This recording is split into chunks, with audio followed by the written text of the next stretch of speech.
Thanks very much, Fiona.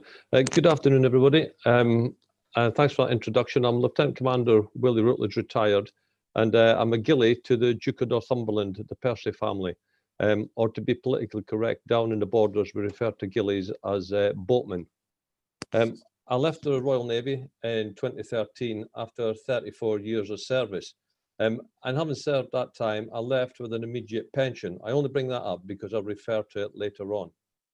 When I went on my resettlement course, I didn't know what to do. And I listened to people and I could hear them saying they wanted that £50,000 a year job, that £60,000 a year job. And when it came to my turn, I always said I was going to feed my chickens. And the logic there being that I was going to do something that I loved, not because I had to do it. And if I didn't get a job with a high income, I would just have cut my cloth accordingly. However, as you'll hear in a bit, I did get a bit of a lucky break. I'm currently self-employed, and that's quite important. However, this year has been a unique year because of COVID and circumstances where I work. So that might change next Thursday. I might not be self-employed. I might find myself as an employee. Just a little bit of background. The River Tweed, where I work down in the borders, 97 miles long, flows through the Scottish borders and a little bit of England. And it's split into sections. These sections are referred to as beats. And the beats are owned by riparian owners. And it's the riparian owner that you work for as a Ghillie. The season on the River Tweed runs from the 1st of February to the 30th of November. Now that seems like a long year. However, due to weather and the lack of fish, February, March is very quiet. I'll probably have 5 or 6 clients each month, no more than that. And November is similar. And in fact, next year, we are going to close the beat at the end of October. So in theory, you have 5 very, very quiet months on the river. The beat that I'm on is Dryborough Lower, near St Boswell's, near Melrose, in the Scottish borders. If you want to identify beats and get an insight to them throughout the whole of Scotland, go onto a website, which is Fishpal. That's Fishpal, all one word. They're also a booking service. I have a few slides to show you. They're not particularly exciting, but it's better than looking at my face for the next 10 minutes. Just a few of the topics I'd run through is the role of the Ghillie, training, the skill set, the salary, and a little summary at the end. So the role of the Ghillie, you are there to manage the beat on behalf of the riparian owner. And I think what's key to remember here, as much as it's romantic, looking on a river, nice banks, looking at salmon leaping out of the water, it's a business for them. And at the end of the year, that business needs to come out in the black. And that's primarily your responsibility to run that beat as a business for the riparian owner. Other duties, if you can still refer to them as duties with a military background, is fishing in accordance with the rules and regulations. Regulations are set down by, the rules are set down by the Tweed Commission for us, but there's also statutory instruments set down in law by the Scottish Government.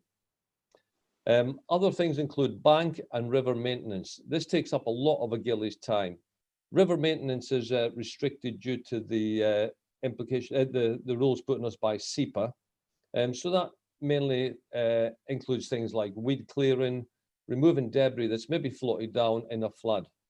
On our particular beat, while this slide maybe looks very pretty, we have 1.5 miles of river, both banks. So you can see how much time that would take up.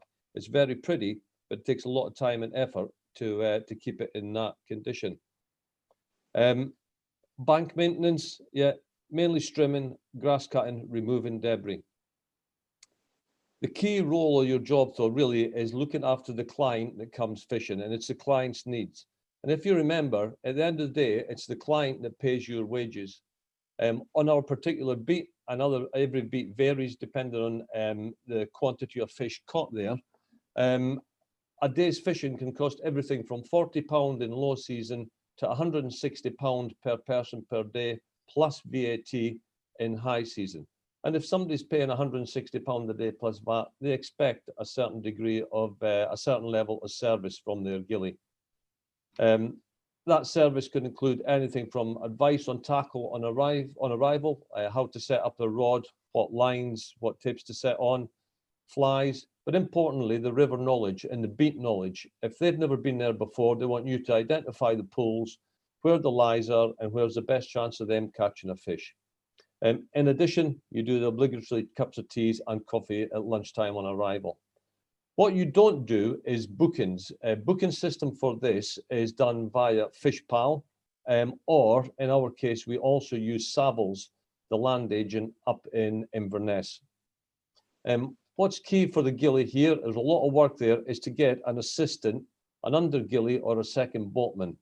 And for most people wanting to get into this line of work, it's via that second boatman or under Ghillie that gives you the in to get work on the river as a Ghillie and then progress up through to head Ghillie.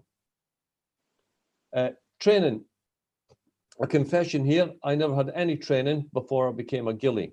So I did a quick bit of research on the internet, and there's several means. However, we've seen Jenny Adamson from Lantra on, and if I had one recommendation, it would go to the Lantra course, look at their fisheries management course, call them up and talk to somebody.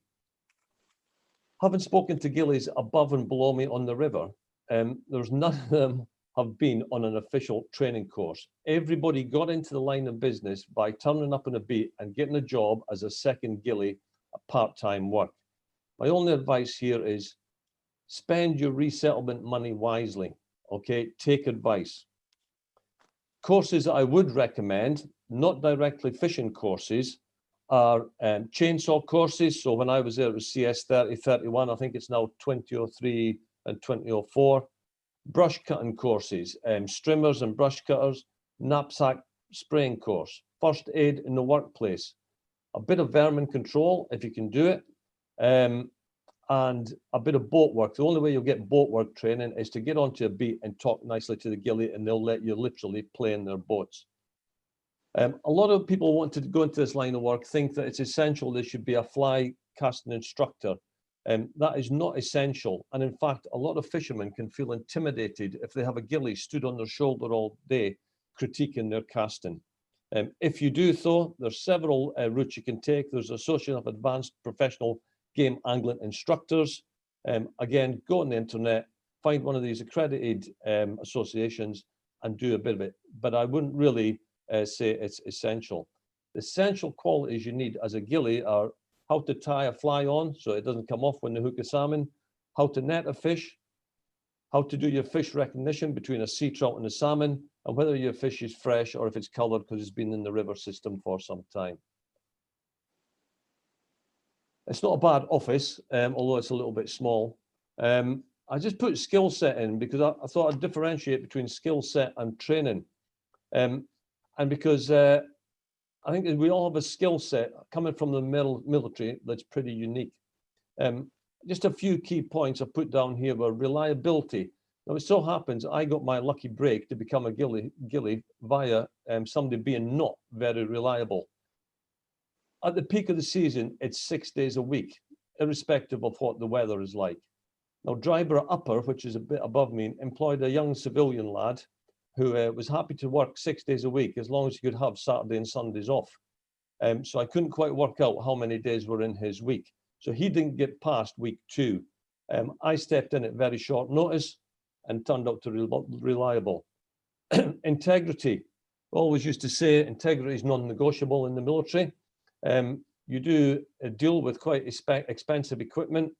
And we do have some clients who like discretion. They don't want what's discussed on the river to go anywhere else other than the river. In the military, again, we're all driven and we've got the ability to work alone or as part of that small team if we need to. However, excuse me, I think one of the key points is personality. We can all spin a good dip. We've all been involved in camp open days, ships open to visitors, public relations roles with the public when we're in the military. People enjoy talking to you and they're interested in your history and your previous role in the military. Be proud of it and use it to your advantage. When you're fishing, you can spend a lot of time with the fishermen over 2 or 3 days, and it's your job to look after them. That'll have benefits all round and get the return booking for next season. Just a note, in my case, I had very limited experience in actual salmon fishing. It was always too expensive for me when I was a young lad. However, I did have a lot of experience on fishing on some of the big lochs in Scotland. But I think once I got that in, where the other person was unreliable and didn't turn up, it was the ad quals of the cross-cut chainsaw, the strimming course, the knapsack spraying course, along with the skill set that I've identified above that got me the job and allowed me to keep the job. Right, salary. None of us want to work for free. I can only say when it comes to salary, this is in accordance with Willie Rutledge. If you agree or disagree, it's entirely up to you. Whenever I was looking for work, I always said, my pension is mine, and I'd earned it or you've earned it. So don't use it in your negotiations. Don't go in there saying, right, the average ghillie gets paid 20 grand a year. So to get the job, I'll say I've got my pension, so I'll undercut him and I'll work for 15 grand. Your skills, your time, and your effort has a value, okay? So you need to be looking for a salary that matches that value. In general, on the river, there's two types of employment. There's the employee, where you work directly for the state, or you can be self-employed. The employee is normally the head ghillie. So the benefits of being the head ghillie would normally come with a tied house or a tied cottage. So therefore, you're not paying any rent, you're not paying your council tax, you don't even pay for your electric. So that's a big part of your monthly outgoings in normal life. You would normally get a vehicle and the fuel that goes with it. You'd be on the pension and you'll get a small salary. Salaries vary considerably between estates. Having asked one or two ghillies next to me, somewhere between 20 to 25,000.